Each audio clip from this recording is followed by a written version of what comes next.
Om Swastiastu. Jadi pada video kali ini kami akan membahas mengenai gelombang elektromagnetik. Sebelumnya izinkan kami memperkenalkan diri terlebih dahulu. Nama saya Pandey Made Dwi Hasta Wiguna, nomor absen 35, dan teman saya. Nama saya Gustiano Paramarta, nomor absen 8. Perkenalkan, nama saya Nika Dera Pracanda, nomor absen 24. Perkenalkan, nama saya Ika Rara Oktaviani, nomor absen 23. Perkenalkan, nama saya Ika Ardinata, nomor absen 10. Saya Gede Nanda di pertama, nomor absen 2. Baik, langsung saja kita menuju ke pembahasannya.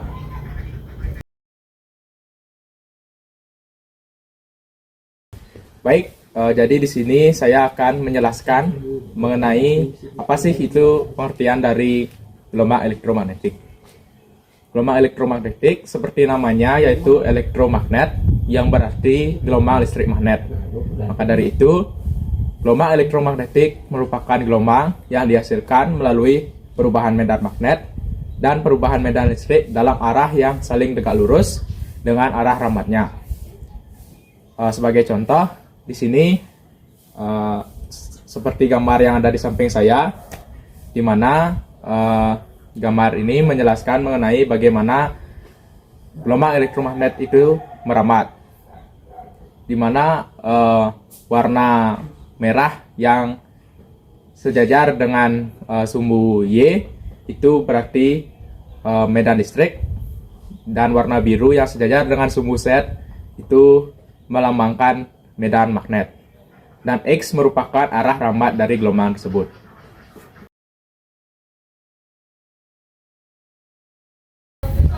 Selanjutnya saya akan menjelaskan tentang proses terjadinya induksi elektromagnetik, yaitu pada saat konduktor diletakkan di suatu medan magnet yang bergerak atau konduktor yang digerakkan lewat medan magnet yang diam, hingga kemudian menghasilkan voltase di sepanjang konduktor yang lalu memunculkan dan menghasilkan arus listrik.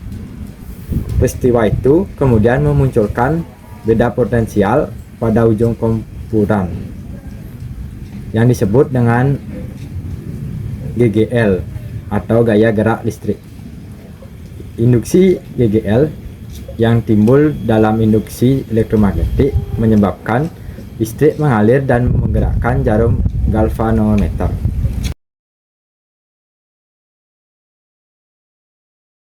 Baik, selanjutnya saya akan menjelaskan sifat-sifat gelombang elektromagnetik. Yang pertama, gelombang elektromagnetik adalah gelombang transversal. Yang kedua, gelombang elektromagnetik tidak memerlukan medium yang dapat merambat di ruang hampa. Yang ketiga, gelombang elektromagnetik kecepatannya tetap di vakum di ruang hampa. Kecepatnya adalah kecepatan cahaya. Yang keempat, gelombang elektromagnetik mengandung energi dalam bentuk radiasi yang ditransfer ke objek lain. Yang kelima, gelombang elektromagnetik memiliki frekuensi tetap saat merambat melalui medium yang berbeda, tetapi panjang gelombangnya dapat berubah. Yang keenam, gelombang elektromagnetik mengalami pemantulan, pembiasan, difraksi, dan interferensi. Yang ketujuh, gelombang elektromagnetik dapat dipolarisasi, yaitu dapat diarahkan sehingga medan listriknya hanya bergetar dalam satu arah tertentu. Yang kedelapan, gelombang elektromagnetik berinteraksi dengan muatan magnet. Gelombang ini dihasilkan dari perubahan medan listrik dan magnet, dan dapat dipengaruhi oleh partikel bermuatan.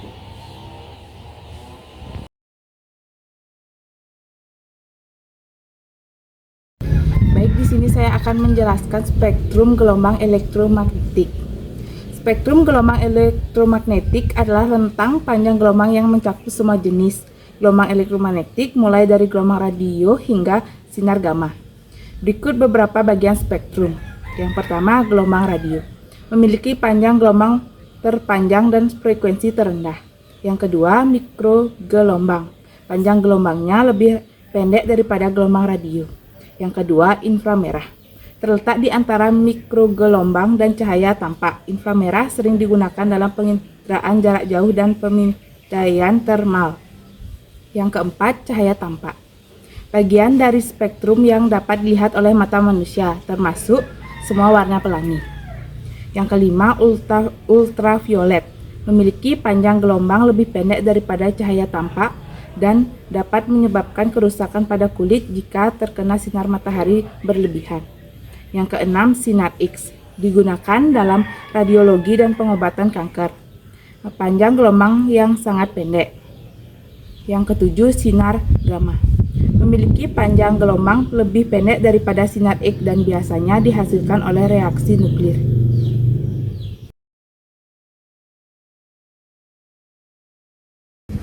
Di sini saya akan menjelaskan tentang gelombang elektromagnetik. Dalam ruang hampa adalah 3 kali 108 meter per detik, M atau S. Laju ini merupakan konstanta yang umum dikenal. Rumus hubungan antara kecepatan gelombang, frekuensi yang panjang gelombang elektromagnetik adalah C lambda F, di mana C adalah kecepatan cahaya. Lambda adalah panjang gelombang, F adalah frekuensi.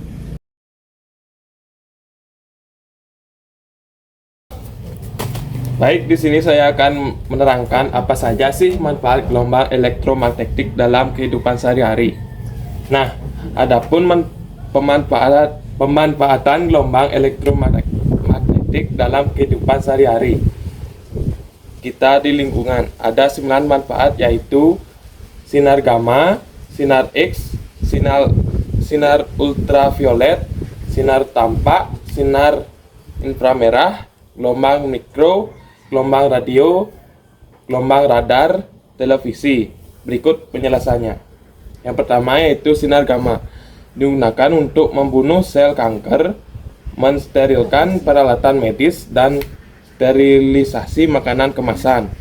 Yang kedua yaitu sinar X, digunakan untuk mendeteksi organ tubuh bagian dalam, mengambil gambar tulang, menganalisis struktur kristal, dan memeriksa barang-barang di bandara. Yang ketiga yaitu sinar ultraviolet, digunakan untuk pembentukan vitamin D, sanitasi air, menyembuhkan penyakit kulit, dan tanning bed. Yang keempat yaitu sinar tampak, digunakan untuk fotosintesis pada tumbuhan. Yang kelima yaitu sinar inframerah, digunakan untuk remote control, foto inframerah, dan terapi panas. Yang keenam yaitu gelombang mikro, digunakan untuk memasak atau memanaskan makanan. Yang ketujuh yaitu gelombang radio, digunakan untuk komunikasi radio dan teleskop. Yang kedelapan yaitu gelombang radar, digunakan untuk memandu pesawat terbang. Yang kesembilan yaitu televisi, menggunakan gelombang elektromagnetik dalam dipancarkan oleh stasiun penyiaran. Baik, demikianlah pemaparan materi dari kami mengenai gelombang elektromagnetik. Bila ada kesalahan, kami mohon maaf. Kami tutup dengan Paramo Santi. Om Santi Santi Santi Om.